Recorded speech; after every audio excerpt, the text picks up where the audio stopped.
Welcome to the Capital Forum's Antitrust Interview Series. My name is Ashley Chang, and I'm delighted to be here today with Dr. Joseph Farrell, partner at Bates White and professor of economics at UC Berkeley. From 2009 to 2012, Dr. Farrell served as director of the Bureau of Economics at the FTC. Joseph, thank you so much for joining us today. Pleasure. So I'd like to discuss vertical restraints, and particularly loyalty pricing, which I know is a topic that you've pursued in your research. So when it comes to vertical restraints, whereas most people tend to focus on a theory of harm that relies on economies of scale, there are other theories of harm that you think have been somewhat pushed aside. So can you explain what these other theories of harm might be? Yeah, I mean, the big challenge in understanding anti-competitive effects and vertical restraints is why do the buyers agree to them if they're harmful? And the classic theory, often called divide and conquer, is that each buyer agrees to them because that buyer only bears a portion of the anti-competitive harm. There's another set of circumstances, which I think is probably more widespread, where the buyers who are agreeing to the exclusive deals or the MFNs or other problematic vertical restraints, potentially problematic, I stress, are not the final buyers. They're distributors or retailers who sell downstream and who compete with each other. And then in some circumstances, they can have a collective incentive to agree to anti-competitive restraints, taking it out of the hide of downstream consumers. And that's the kind of theory that was part of the FTC's investigation of Intel while I was at the FTC, and that I've been trying to elucidate since then.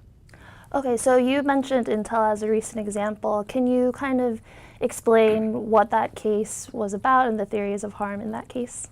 Yeah, I mean, you know what Intel is a dominant firm in microprocessors, and their principal rival at the time was AMD. And AMD, according to many industry observers, had a very spiffy new product that arguably had leapfrogged Intel technology. And instead of cutting prices, Intel kept relatively high prices, but told its buyers, the computer manufacturers, that if they dealt with AMD too much, Intel would retaliate by cutting off supplies or not prioritizing the supply or raising prices still further. I should stress, by the way, that the Intel investigation was settled, so all of these facts are not fully established and I think not admitted to by Intel, but this was what the FTC ended up thinking. And so our concern at the Commission, my concern certainly, was that Intel had found a way to charge high prices, but to insulate those prices against competition, against undercutting by AMD, by essentially telling the direct purchasers, the computer manufacturers, that if they dealt with AMD, Intel would retaliate in some way. And that wasn't expressed as contractual vertical restraints, but it was more an expectation on the part of some of the manufacturers about how Intel would behave. And if you think about it, punishing a buyer for buying from your rival is a pretty good way to cement a monopoly position. Right, of course. So you mentioned that the people who are upstream take it from the hide of consumers. So can you explain what these theories of harm or the implementation of these vertical restraints have on consumer welfare? Well, sure. You know, I think the classic way of thinking about it is let's take microprocessors, and not necessarily sticking to the facts in the Intel investigation, but just to illustrate. Suppose that Intel tries to behave like a monopoly and keeps the price high and the quantity low, okay? They would have to worry that AMD would undercut the price or would top up the supply so that there are more microprocessors out there and consumers are better off and prices are lower. Okay? So how can they protect against that? Well, one way would be using the kind of techniques that we just discussed.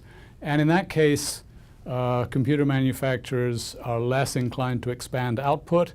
They're less inclined to introduce new models. and consumers downstream are harmed. But it's key, in some circumstances, if there's enough competition among the computer manufacturers and potentially enough competition between Intel and AMD, it can be profitable for the industry as a whole. And that's why the manufacturers agree to this rather than telling Intel, no, I'm going to just specialize in AMD computers. Okay, so in your view, what's the benefit of having a policy that focuses on these other types of vertical restraints as opposed to a policy that just compares price to cost? Well, the price-cost comparisons, I think, are problematic. I think that's inspired by the theory of predatory pricing, which is you lower price for a while to drive your rivals out, and then you're going to raise price. It's not obvious, since that narrative is not what's happening in many of these vertical restraint cases, it's not even obvious whether you should be looking for the low price or the high price, because you don't have that same shift over time. And in general, as a matter of antitrust philosophy, I think it's better to look for high prices that a dominant firm finds a way to try to insulate from competition, perhaps using low prices selectively, rather than to look for low prices and think that's worrying. In a way, low prices are fine. That doesn't mean that low prices are always fine, but it's kind of the starting position in antitrust that we'd like prices to be generally lower rather than higher. So I think it should be worrying, and I think the harder you think about it, the more it's worrying, not the less, that people sometimes say only low prices are problematic.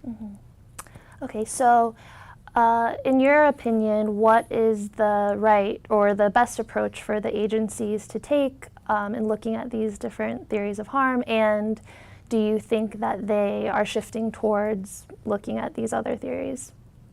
Well, we haven't discussed, vertical restraints can have efficiency benefits, but I think the agencies and courts should look at the extent to which the effects of these restraints are to discourage purchases from other manufacturers, rather than to encourage more purchases overall.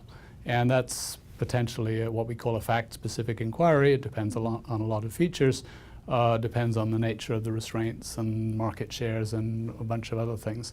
But I think that's really the thing to look at, and then you've got to try to weigh that against the possible efficiencies. That's not an easy thing to do. I'm not suggesting that it's a simple test, but I think that's the way we should be moving. Okay. Do you think that the agencies are making steps to moving in that direction? I think so, yeah. I think, the FTC and DOJ held a workshop on conditional pricing a year or two ago, and the discussion there I thought was actually pretty good.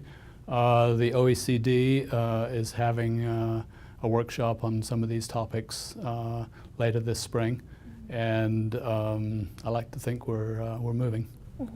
Okay, I think we're about out of time, but thank you for joining us today for our discussion of vertical restraints, and thank you so much for being here with us. Thank you.